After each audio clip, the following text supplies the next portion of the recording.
For 88 years, Ocean Spray has been the nation's leader of everything red cranberry. And now they're proud to announce new Ocean Spray Pink Cranberry Juice Cocktail, made from real pink cranberries. Wait, they've been harvesting them for 88 years?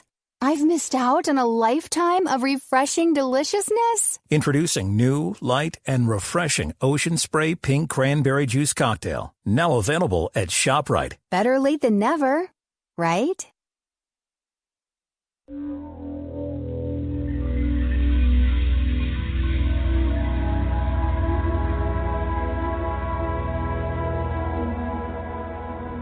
Welcome to AquarianRadio.com.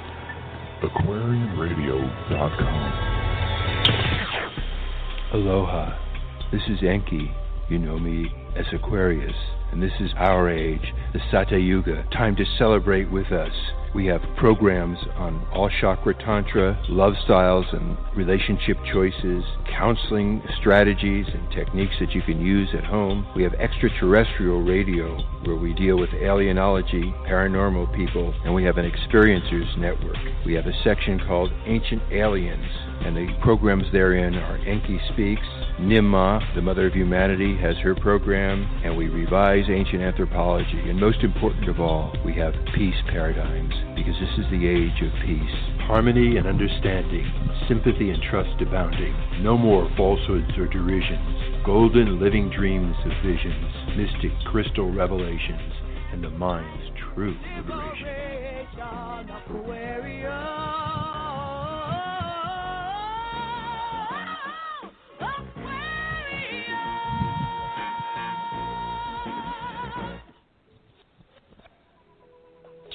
Style of sexual loving right for you now at this time of your life.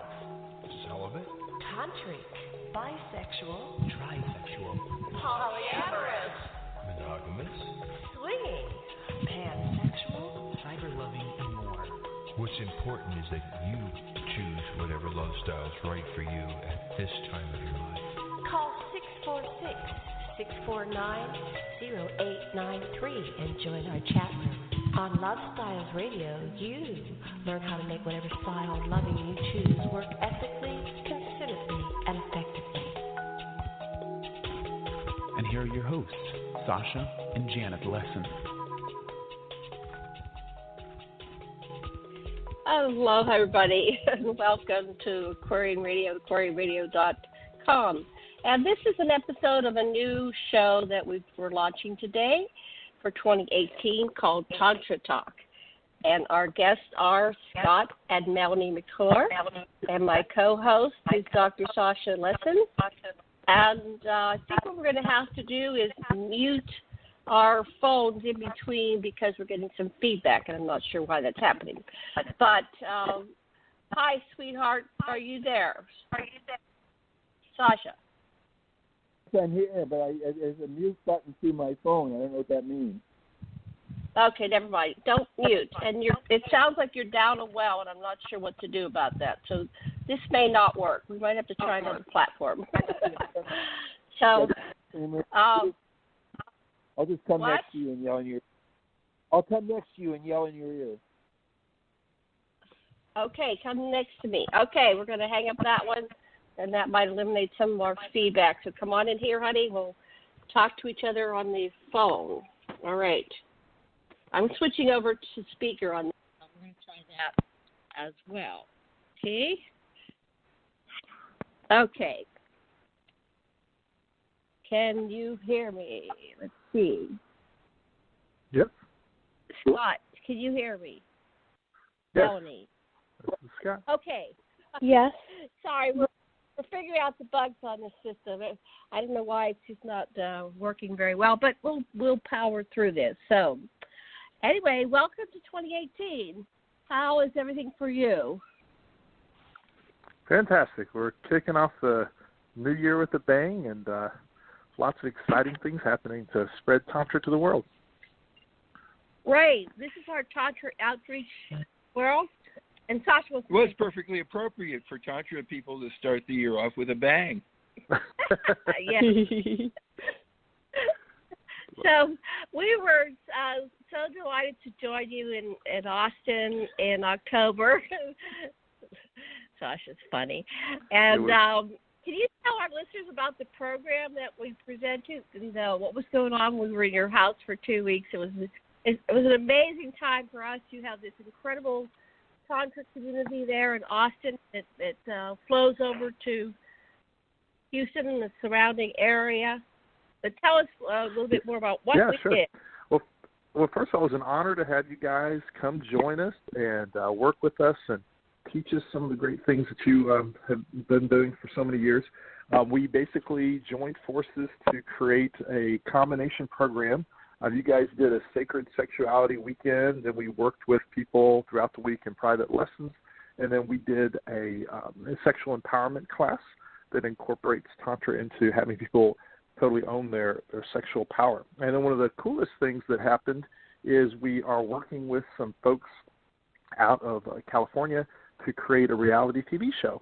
And so we are right now working on the sizzle or the promotion that we'll be presenting to Showtime and HBO and those guys based on what we filmed. And we also basically filmed all of the sexual empowerment workshop as well as a party afterwards to show people what really, Tantra living looks like, because it's not necessarily normal. And we want to show people, what it's like to live tantrically in all of its glory and all the ups and downs and so forth.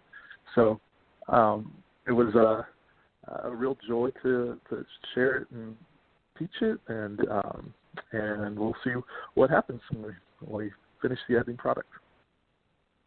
Right. We're working on getting that sizzle. That's out of our hands right now. It's in the hands of the producers, so we're waiting for them. Yeah. Do you have any updates for them? Okay. What did they say? What's that? Did you get any updates from the producers? Not other than the fact that they're in the process of editing. They filmed about 60 hours of material, so it'll take a little while to find the few minutes that are really key. We're also looking at taking what we filmed and maybe making some other videos that can help people as well. But it might be another couple of weeks before the editing's finished. And in the meantime, we were also invited to go back to England on the morning show. And the original video or the interview that they did with us was so successful that they're flying us out to England to do a follow-up. And I believe over 10 million people have seen the first video, so we're hoping to get a big response second time around too, and help spread Tantra to everyone out there that doesn't know about it. I missed where you're going to. Say the town or to London, England. The morning show in London is flying us out next week to do a follow-up interview with the morning show with Phil and Holly. Oh, congratulations! That's wonderful. So, Melanie, what's happening with you? How is this for you? How do you feel? Tell us about what's going on. Well, last year, 2017, was a busy year with lots of stuff going on, lots of traveling, and right now I'm enjoying being at home and enjoying taking some restful time for relaxation and reading and just enjoying some downtime. You had a rock star schedule last year. You went to all kinds of places. It was very busy, lots of traveling. Huh? Do you want to share where we went and what we did? Oh, yeah. Well, last spring we went to Hawaii and met you guys and got to start learning from y'all. Then we went to, we went in July, we went to New Orleans and taught at a sexual freedom convention. And then we went and enjoyed a level 5 and beyond Tantra retreat from some of our other teachers that we took as students. And we taught several intensive workshops throughout the year ourselves. Then we went on a long road trip to the West Coast and went to Burning Man, the California Tantra Festival, and Naughty in LA where we taught, and a couples cruise where we taught, and then we went to Cancun and taught Tantra at Dyer. And this month we went to Washington, D.C. and enjoyed touring D.C. and taught a little bit of Tantra out there, and came back, spent lots of time with family, his family, my family, friends, and finally getting some nice downtime of just cuddling with our dogs and each other and reading and relaxing. Wow, that was amazing. Sasha, what would you like to say? Where do you want to start this?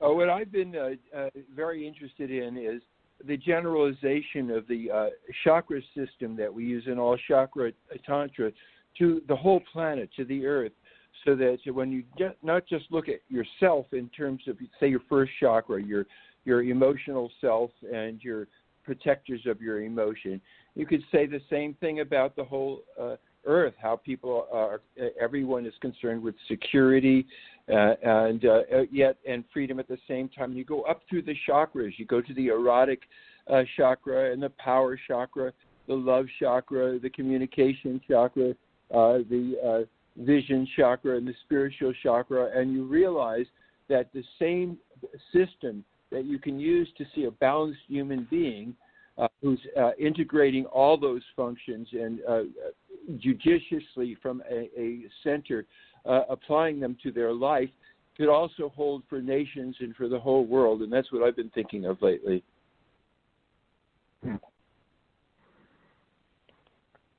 So, excuse me. What about you, Janet? I'm sorry, I just took a drink. I came into this new year. It's the 3rd of January, and I'm very inspired to create peace and consciousness and people having conscious, healthy relationships. And I know Tantra is one of the critical factors of creating conscious relationships. And so I'm very excited about continuing this work and looking to our next, whatever we create together. We kind of, everybody, the whole world shut down for the holiday season. It was like almost impossible to get anything done over the holiday season. So we, it is a good time to relax and chill and just hang out with family and friends and that type of thing. So that's good. But that's the downtime, and now it's time for us to get busy here and make things happen, because we're living in the most exciting times ever. It's the best of days. I agree. It was the worst times and the best of times each day. And so I'm looking for the yeses, for the juiciness, the aliveness, the consciousness in each and every moment, and looking for ways that I can instill that in humanity, because it's really time to turn the tides once again into this Aquarian age of peace and love. And that's what Tantra's about. It's about getting in touch of that part of you that awakens your kundalini, that reconnects to source, that connects to your beloved, that creates conscious families and children and relationships. And it's a lot of work, but it's fun to do, and it's just a lot of work.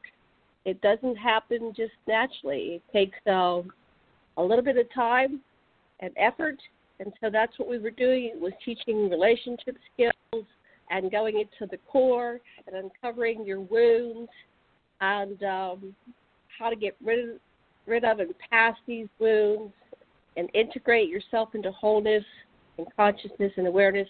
So anyway, that was kind of like my theme and my dreams the last 2 days. I'm going to pass the talking stick to somebody else. Would you like to talk about 2018 and what it means for you, what you're leaving behind, and what you're starting, Sasha? And then we'll go round table there. Okay. So don't forget your books, too. Oh, yeah. Go ahead. Your turn. Okay. What Tantra means to me is the ability to form a coherent field with other people. Once you master your inner chakras, your energy centers, you can selectively open up your power chakra, for example, in business, but keep your sexual chakra protected and so forth. So it's such an incredible tool to start to use and to analyze and to see where it is you need to pace and then lead others with whom you're dealing with. And you could apply that to diplomacy if ever our diplomatic corps is restored, because the chakra system is a way of relating to all people. Back to you guys. What does 2018 mean for you? How are we going to create conscious communities in a conscious world together? Well, first of all, I think that, Scott, we are definitely in a period of awakening, and I think we're in a spiritual evolution time right now, and I see that all over the place people are kind of waking up and getting more connected and conscious and to what's going on with themselves and the world. And I really see, I don't know what to call it other than spiritual evolution or awakening. In Tantra, I think is a big part of that. It's funny, we just saw Star Wars, the latest one, last night, and one of the things that hit me is like the Force is real. It's like sci-fi and everything, but the energy that's between us and around us is very much real. And when you breathe and slow down and notice, you can start to get in touch with that and use it in amazing ways to connect more deeply with other people and with the earth.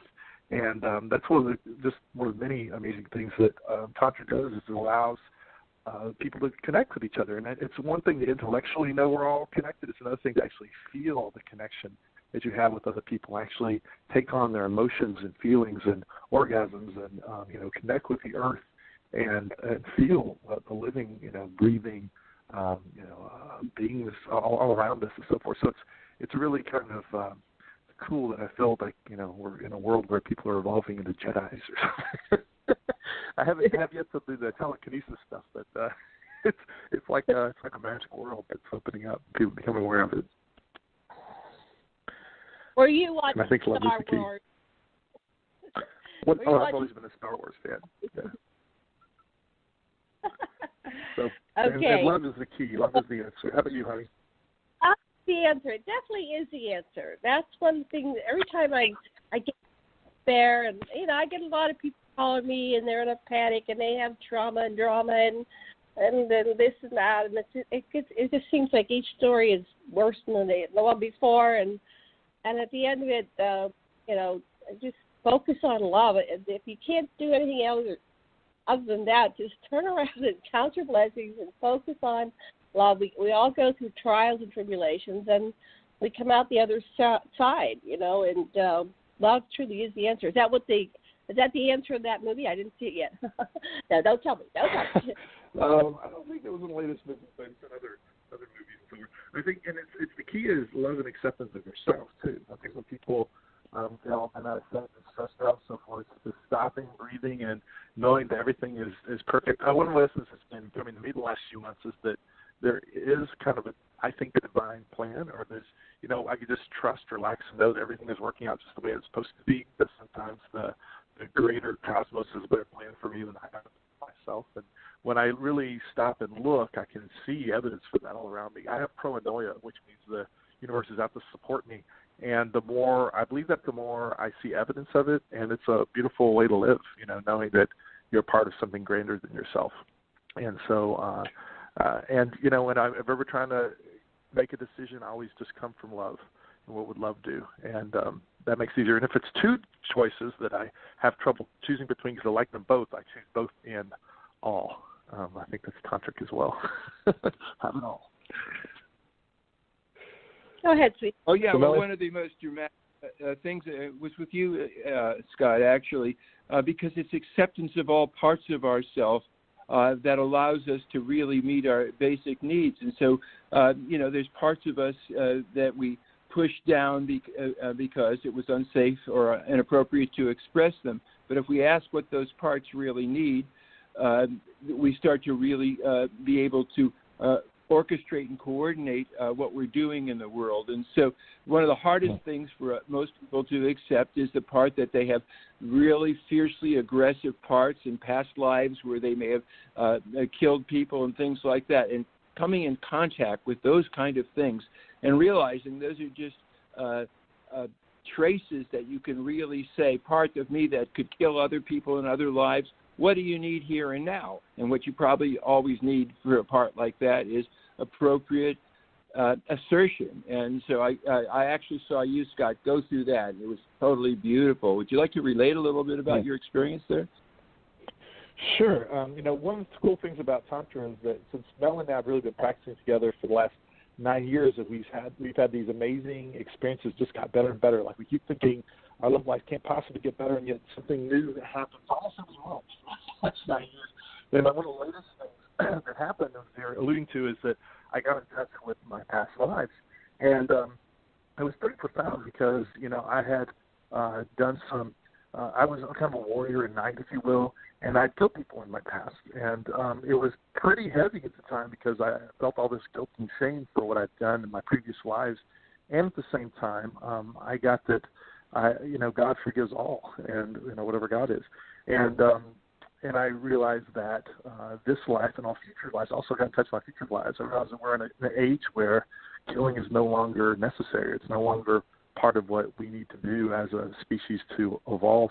And so it was really interesting to get a glimpse of the fact that my soul is eternal, that I can love and accept all parts of myself. I have a better patience and a better appreciation for accepting all people, because it's like no matter what you think you might have done or how bad, evil you think you are, whatever, I have a newfound appreciation and, can love and accept anyone, because we're all the same. We're all human. We're all have flaws, but we're all ultimately love. And I don't think that our base self is, sinful. I believe that our base self is love, and anything that we might have done is just based out of, that's maybe not love, is just based out of confusion or ignorance or, conditioning of a world that wasn't quite ready for that. So I'm really excited about our future because I got a glimpse of the future, and it all gets better from here. So, and I think to your point, the key is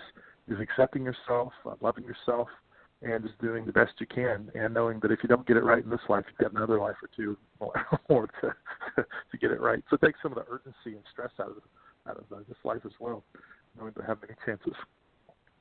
Yeah, and beautiful. The more you accept yourself, the easier it is to accept other people, because you realize that the things you judge are always done by people just like us.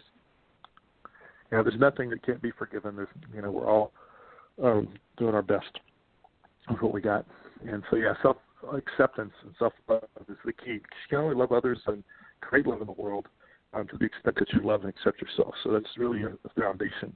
And, one of the things you alluded to, Janet, is that the access to feeling this amazing energy and this connection and, orgasmic bliss and so forth is really to delve into the icky parts and going into stuff that is maybe uncomfortable and clearing out, trauma, or it doesn't have to be trauma. It could just be rejection or shame or fear or guilt or any of this stuff that kind of blocks us and gets in the way of us really feeling who we truly are. And so we're all, magnificent orgasmic beings, and all this other stuff is we just got to clear through to get to who our true essential selves are. We all have divine energy within us. A lot of people do not accept themselves. That is a key issue. And what would you do if someone just was beating themselves? This is for both of you, and this is for all of you, actually, a question that we can go round table. What if you find someone that is like their inner critic has gone crazy and they don't accept themselves and they're beating themselves up? And Sasha has his finger raised, but then we'll go round table. Oh, I think I say, hey, I'd like to talk to your inner critic. Critic, the first thing I want you to do is criticize yourself. How good a job are you doing as being a critic? Because a good critic says what the person's doing right, what's in the right direction, and gives them a small step that they could take to improve. And if you're doing that, critic, you're doing a good job. And thank you for talking to me, critic. Can you say when you came into those life and how you've served him or her and what your interests are in the present? Thank you, critic. Now I'm going to consult some other parts of me too. And you do that, you stop judging other people, and you start using your critic to make your life more better. What about you, Melanie? What would you do if somebody's inner critic was going crazy? How would you help them?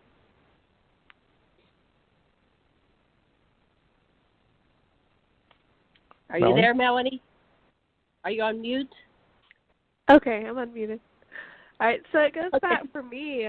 The beginning of our Tantra meditation is just sitting in gratitude for what we have and being grateful for all the things in our lives we have to be grateful for, and focusing on the positive and just breathing in through that, and then breathing in through love and acceptance for yourself and saying to yourself, I love and accept myself, that I am perfect exactly the way I am, and just letting that sink in and breathe into it, and just continue that meditation for as long as you need to just get situated in gratefulness and love and acceptance for yourself.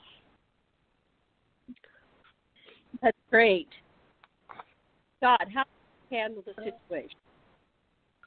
Well, if I encounter someone, or if you people that are listening, if you have someone that's like an inner critic, I think the first thing is to clear what their critic is, kind of like what Sasha said. I would first of all be an open listener. You know, if you can, people don't care how much you know until they know how much you care. And I think one of the most powerful things we can do to support each other is just listen. And first of all, let them clear out whatever it is that they want to say. And because until they feel heard, they're going to kind of hold on to whatever it is they're trying to communicate or believe. And even if you don't necessarily accept it, you can be an open space called holding space to give them an area to vent. And one of the cool things about Tantra is that you can start to not just intellectually know we're all connected, but feel your connection with other people.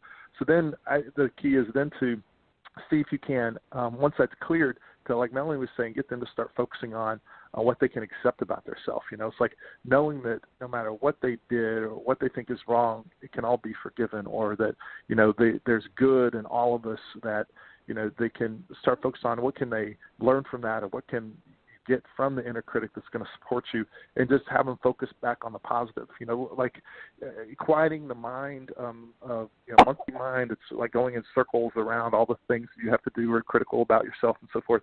You know, meditation is really good for that, like breathing, slowing that down, quieting the mind. And again, it's your intention and your focus is really powerful. And so having your mind just focus on what are the things you are grateful for, what are the things that you appreciate and so forth. You know, what can you accept and love about yourself is a daily practice. It's something that all of us can continue to get better at.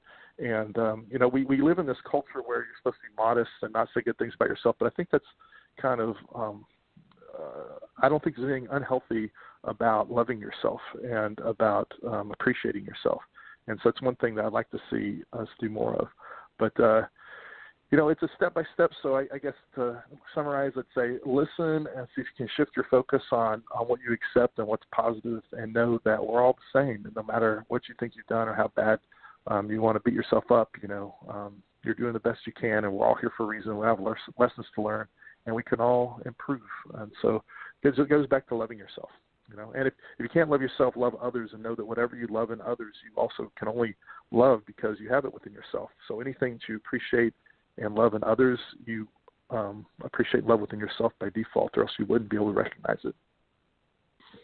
Yeah, that's wonderful. You know, we find that this basic technique that we use in Tantra of active listening, where you say in your own words what you hear, and you ask if you got it right, and is there more, and get the sort of sense of what they say, and see how they feel, and ask if there's anything we can do about it. That's active listening. Has actually been applied for world peace when Menachem Begin and Anwar Sadat and Jimmy Carter were at Camp David trying to get some kind of peace between Egypt, Israel, and the United States, and they were about to fail. And these three grandfathers who used this technique of really getting to listen to each other and feel each other and get at each other's emotions, they started crying. What are our grandchildren going to say? And Sadat said, well, you know, they'll probably kill me back home for this, but I'm going to sign the peace accord. And so to this day, there is peace between Israel, Egypt, and the United States, because these people practice active listening, just like we do in Tantra. That's world Tantra for you. Great. Yeah. And do you want to add anything?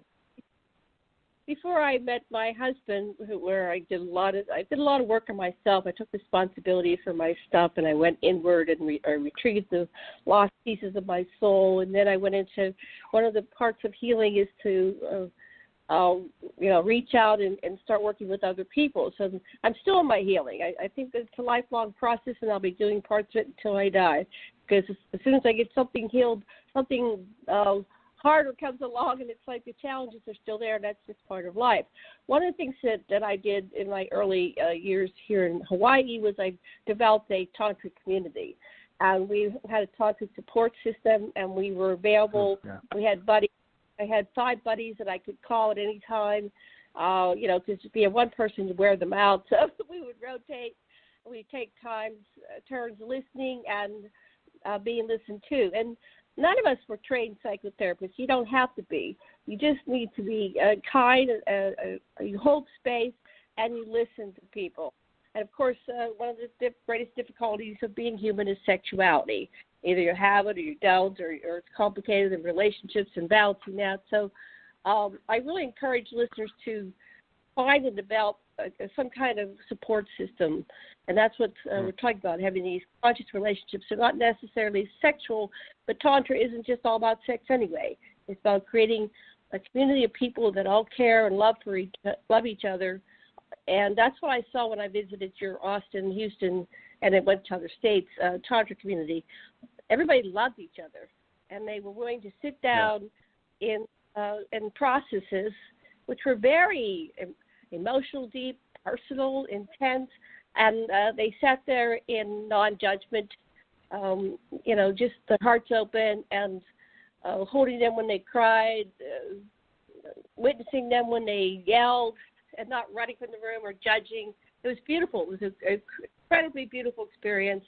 And, if everybody, I had a couple friends a long time ago. When I met Sasha, actually, they said, we see Janet teaching Tantra in grade school. And people go, how do you do that? Well, you can teach the basics of yoga and meditation, and as age appropriate, you can add additional information. Sure. But if everybody practiced Tantra, we wouldn't have this world we have today. We'd have a planet of peace. I agree. Somebody else take the time. Just to elaborate on what you said, Janet, is that the community, surround yourself with positive people is really important, that because you become more like the people you hang out with. So, having a community is key. And also, another thing you said is responsibility. The key is being responsible for all the results in your life without blame and without people have those two things linked, like they make responsibility as burden, like it's their fault if something goes wrong. So take out the blame and the fault, but responsibilities that come from of empowerment, because anytime you blame someone else or you complain or you point the finger at all of your woes are based on something else, you take away your own personal power. So it's really important to know that you have the ability to change your life in any way you want, that everyone has the ability to create anything they want with themselves. And it's not anyone else's job. It's not the parents' fault. It's not, sure, you might have things to clear and so forth, but the base of it is recognizing that you have divinity within you. You are the source of all your joy and all your achievements and what you want.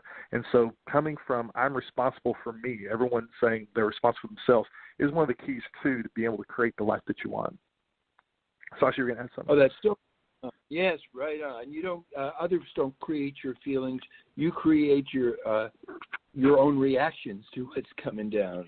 And what you said about hanging around people, I have friends that have gotten involved with people that are kind of outies and druggies, and it changes your personality when that's all you get. The hypercritical people, if you hang out with those people, you start integrating some of their flaws into your beingness, right? So you may not start drinking and drugging, but there's just this lower mentality of blame, shame, victimize, and victimization.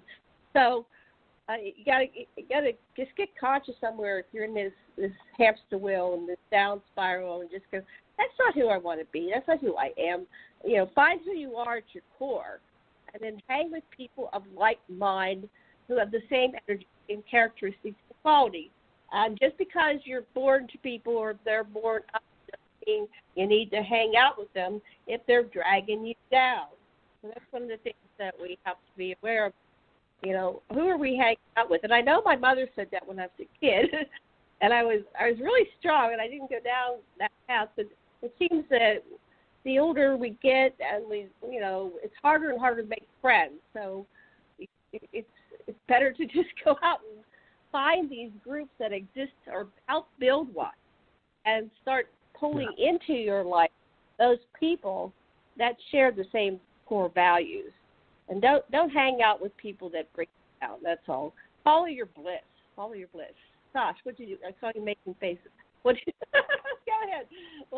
Or I don't know if you're reacting positively. I'd like to hear from Melanie. Okay, Melanie, it's your turn. Go for it.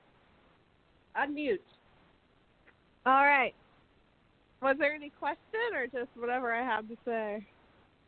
We're just going round the table with thoughts and ideas. We're mixing up our ideas and our voices, and just state your reality, what you want to talk about, what you agree with, what you disagree. This is an open round table panel, and you can introduce new topics if you want. Okay. So one of the things that I like to do, and looking at like New Year time and planning out how 2018 is going to be, is, for me, I'm really concerned or excited about balance. So for me, I'm always balancing my life, inner life and outer life. So as we talked about chakras earlier, there's the balancing of chakras helps to keep us healthy. And always, whenever I'm doing sessions with people, helping to balance chakras is one of the big things that I do, and helps to bring about ease in their body, relax the tension, relax the anxiety, elevate the mood, and just bring our bodies into alignment.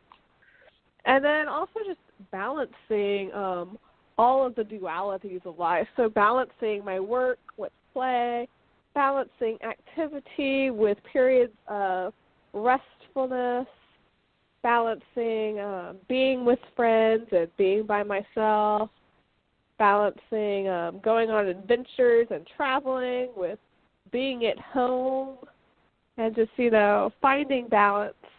And as I look at the new year, I like to figure out how am I going to design my life so that it is my ideal life, and finding balance in it. So sometimes I can get a little too excited with adventures and travel and whatnot, and I like to come back to balance. What feels balanced for me? So that goes back to why I'm enjoying reading and snuggling right now. So much activity and adventure and socializing I've been doing lately. So now I'm balancing out with just periods of restfulness and quiet. And, and I feel like that's a very tantric practice, is finding balance within ourselves and our bodies and our outer world as well. I agree. I love how you have your beautiful dogs and kitties, and you can come home and snuggle. You've created a wonderful tantric temple, a place to live that's cozy and comfortable, and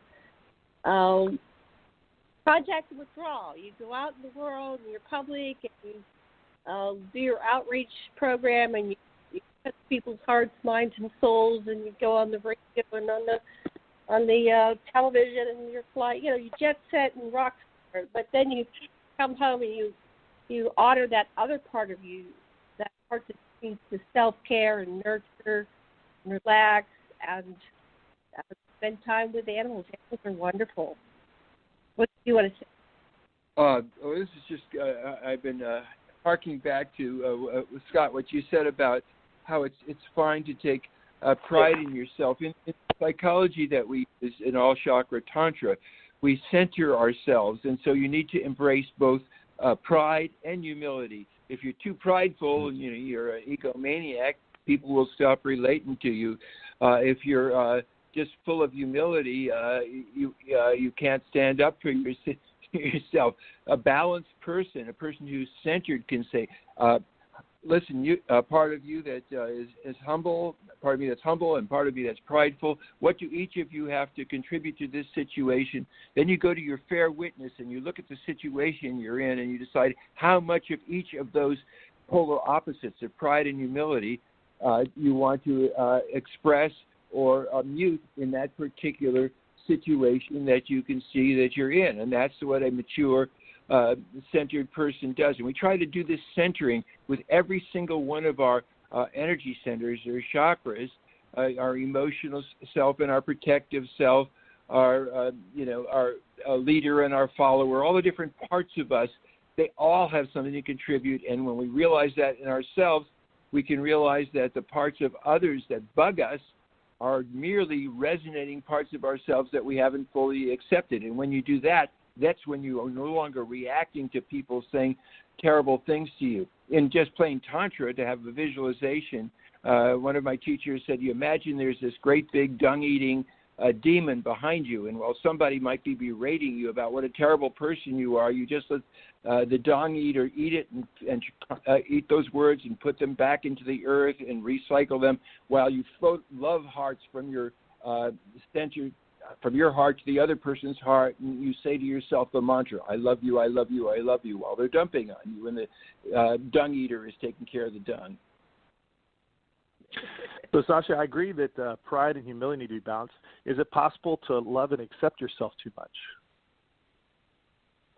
Too much. It depends on how you define yourself, Scott. As I mature, I find that my sense of self includes more and more people, and actually includes this whole planet and all the people on the earth. So that is part of myself too. So it all depends on how you think of self. But what we mean by ego is means the thing that I call I, that I call myself. And ego inflation means that it's all pride. And what Romeo said about Juliet, I can't say over the radio, but it starts with an S. She does. She does her I guess my view is like you. When I love myself, I love others too, because I am like other people are an extension of me. So it's like the more I find that I love and accept myself, the more I find that I love and accept others. But it's not really the same thing as pride. But I hear what you're saying. I feel that most people's problem is they don't love themselves enough. I feel that's a much more endemic of people out there, that they blame themselves or blame others, or I don't know, or they're negative, and beat themselves up. Most of us have very self-critical voices and so forth, and so letting that go and starting to have your voices that support you and are positive about you, I think it would help and serve most people. Well, you do have to be careful that you don't get too full of yourself. You got to get over yourself. One of the tricks is to deal with your critic by up-leveling your addiction to perfection, which is impossible, to just a preference for excellence. Then you just do what you can in the time you have allocated, given your other duties, obligations, and things that you tend to. And so all boils down to a more basic principle, which is dig what you've got, don't sweat what you've not. If you appreciate what you've got, then you'll draw more and more to you. That's abundance. And if you don't draw any more to you, you're always happy because you dig what you got. Right. I agree. I forget what else to say. Anyway, you wrote in a book called "The House with the One-Way Mirror Floor" about the evolution of consciousness. How you alluded to the identification of self. Can you give a rundown of that? So learn to include others in your definition of self. Oh, well, when you're little, you bite your own toes until you realize that's part of you, so that the separate child you just starts to realize, well, there's a body and there's me, and then you hear your parents and they're, oh, well, there's good me and bad me. When you do something like or you dislike, and then pretty soon you can transcend good me and bad me. You can just say, hey, I'm a person that sometimes they define me this way, and sometimes they define me that way, and that's another level. Every time that you reach a higher level of consciousness, you have to get over the Oedipus complex of that particular level and transcend it and realize that what you thought wasn't you is really you too. So the next one is you start realizing you're like a truck driver driving this body around, and you're separated from your body. And when you realize, oh my gosh, body and mind are really part of the same system, then you're a whole organismic person. But that's just a limited part too, until you fall in love or realize the love and form a field of another, just, like your beloved and your kids and your dogs and your cats, and realize, hey, they're part of me too.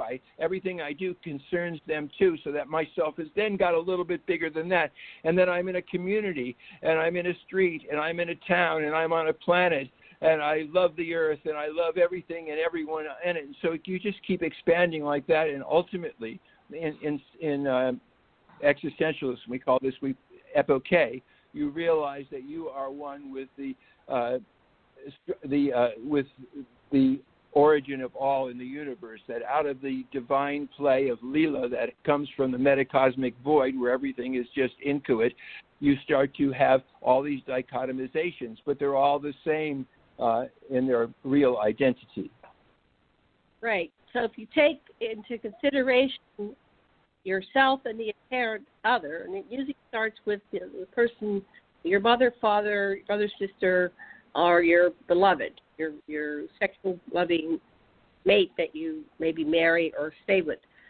But if we could expand that beyond, and that's what Tantra teaches us, how to expand and create a coherent field with other people, and that you don't have to have sex or not sex. You're just in a grid with people that you care about, and then it goes to animals.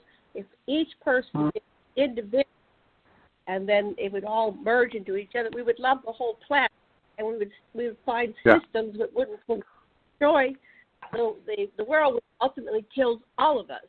So it's not just a fun thing to do, with your lover. It's like this is what we need to do to save the earth and all of its creatures and features and species. It's critical mass. Yeah, I agree. We need to critical mass and do it.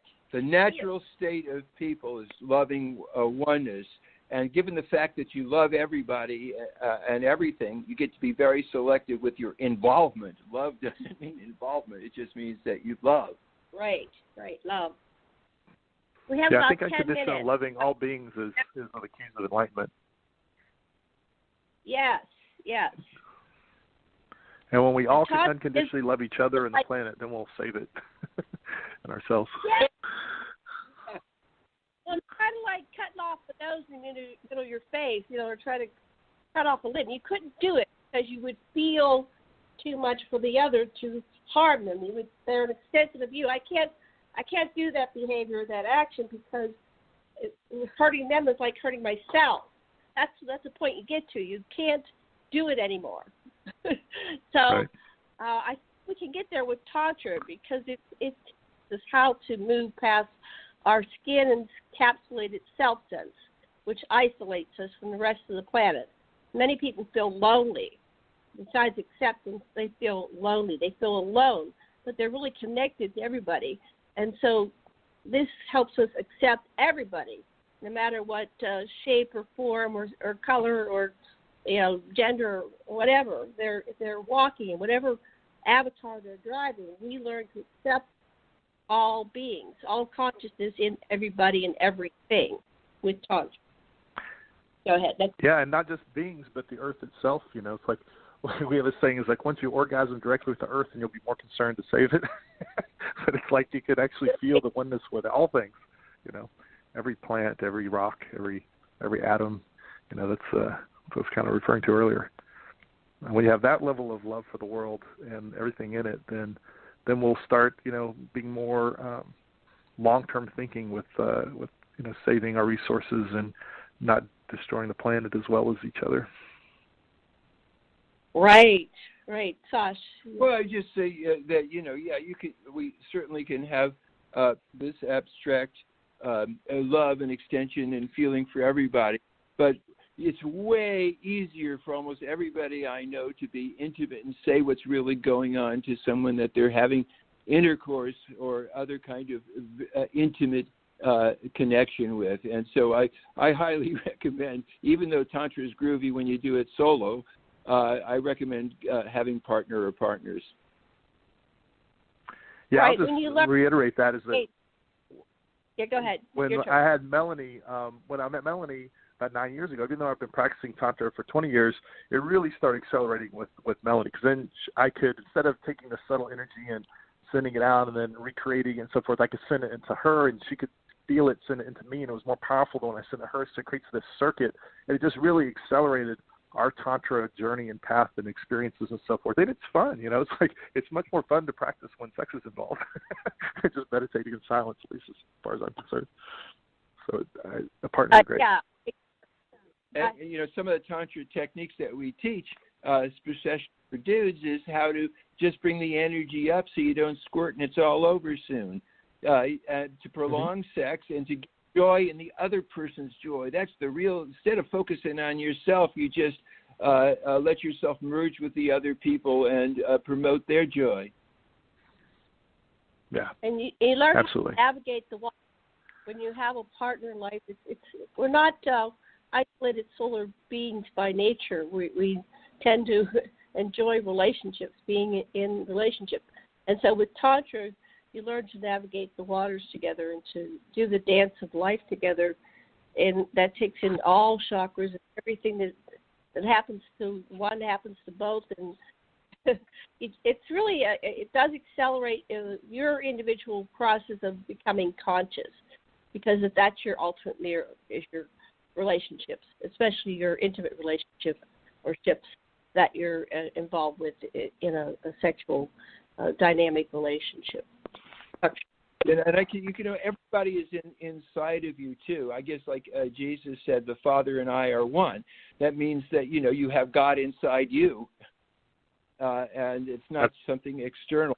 So that's a really good thing to remember. Absolutely. Okay, well, we're running out of time here. Is there anything we should do in a final question? Or well, talk about your next events and where you stuff that's like that. a good idea. And I just want to point out, do you guys want to speak for a couple minutes about your books that you published? And I'm curious what your plans are for 2018. Go ahead, talk about the books, honey. Well, we have two. We have several books out, but the latest ones we've just done this year are all chakra Tantra for all chakras, and this is a basic thing for a person to just work through. It's got all these exercises and examples in it where you can just work through things with your lover and get all kinds of very, very interesting things going. And then there's one called Teach Tantra, which is one of the very best things. If you're starting a relationship or you want to improve it, get the Teach Tantra book, and you teach your lover Tantra. And you say, hey, I want to teach you Tantra so you can love me more better. As we say in Hawaii, you can love me better, as we say. Yeah. Anyway, and just going through these exercises. Well, what happens when you teach somebody else something, you learn it even better. And all the exercises have a turnaround. So you're teaching your lover how to love you better, and then you're saying, okay, now it's your turn. You take me through these cue sheets that we have inside this book, and I'll learn how to be a better lover for you. And the high with this is just totally amazing. And if you're a Tantra teacher, what you do is you get the Teach Tantra book, and that's what you use to take for the class, and you have the students do the Tantra for all chakras in a series of lessons that we have there, and it takes them through that. So that's two of our books. We also have another book called How to Really Love a Woman, and that's totally focused on the woman, since her physiology is a bit more complex than that of a man, and you need to understand her inner world. What would you like to say, honey? That was perfect. And we have a couple more books we'll be bringing to you once we're interested eventually in certifying people as Tantra educators and trainers, because we're getting up there in age, and we want to really at some point in your legacy. What is your legacy? So we have a legacy we're building to lead to future generations. But also, while we're doing that, we hope that we live longer, because we're working on things like physical immortality and the cures for all diseases. So those things are possible within this generation that's alive here. So I know it sounds like science fiction. It's a fact. We can do this. So living in terms of, we talked about earlier that we tend to destroy the planet because we're going to die and be out of it here on some subconscious level, and we don't care what happens in the future. But if you're still alive, 100 years from now, you're going to treat the planet differently than if you're going to be dying and getting out of it and giving it to the next generation.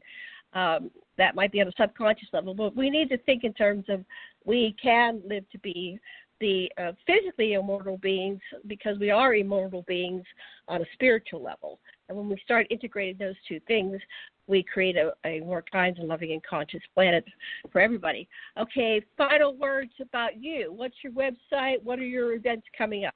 Oh, yes. Our website is ecstatichearts.com, ecstatichearts.com, and we have all sorts of online trainings and in-person trainings and all sorts of things and tools to support you.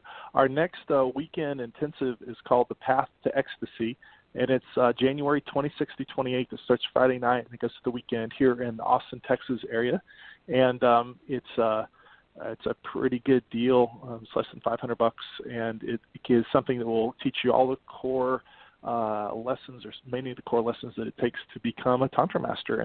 And with that class alone and a regular practice, it can completely transform your life in amazing ways. I mean, even now, 20 years later, after taking that class, I'm still growing and learning from it, because it's one of the few weekends that just keeps on giving, over and over again, because there's never I haven't found the end of Tantra yet. It's like as much as the amazing experiences and stuff that we've experienced, there's always a deeper level. And so we highly recommend coming to that. And there's something about being in a group of other people, 30, 40 people, of the energy and the community, that we kind of talked about earlier, that really supports you through the process. So I think that's the most powerful way to learn Tantra. And then, utilizing books and videos and things to support you on the journey is a great way to stay motivated along with the community. Anyway, and then we have our own. We're going to do a joint program here in July. We haven't got the exact date and time yet, but did you want to say a little bit about the class that you'll be teaching when we work together again? Go ahead, Sasha. Sasha and Jada. Yeah, okay. One of the things we're going to definitely do more time is the amazing kind of breathing that we do. It's the same for men. It's the very same kind of breathing that we do to make the energy go up instead of squirt out of our lingams. And so we do with the yoga itself. We learn how to inhale as we have more rooms in the rib cage, and exhale as we contract the lungs, and we follow that by a move called the belly hold and the pelvis hold that starts this energy going up your spine. Well, when I was just learning it as part of yoga and then as part of ejaculatory control, I thought I would apply it to other things too. So I applied it to long-distance swimming and riding my bikes and running, and it makes everything easier and faster, and it makes you an energy bunny. It's really cool, and that's one of the things I'm going to teach. That and more. And what are you going to teach in this show? It's out of time. Let's let Melanie say something, and then we're going to be out of time. Go ahead, Melanie. Well, we'll be teaching how to access greater love, joy, ecstasy, and bliss, and learning how to stay in those states of higher enjoyment and bliss for longer and longer periods of time, and how to move through our more difficult emotions so that we can move through and release them versus staying in emotions like depression, anxiety, upset, whatnot. So move through that stuff and get to more of the good stuff. Excellent. Okay, we're out of time. Any final words, Sasha? Just one of the highlights that we're going to do is we're going to teach you how to touch the inner parts of the female sex organs in a way that gives them incredible bliss and a squirting orgasm. All right, and we are out of time. Thank you so much, listeners, for joining us on Tantra Talk, and we will be back with you again soon. Everybody all together say, aloha. Aloha. Aloha.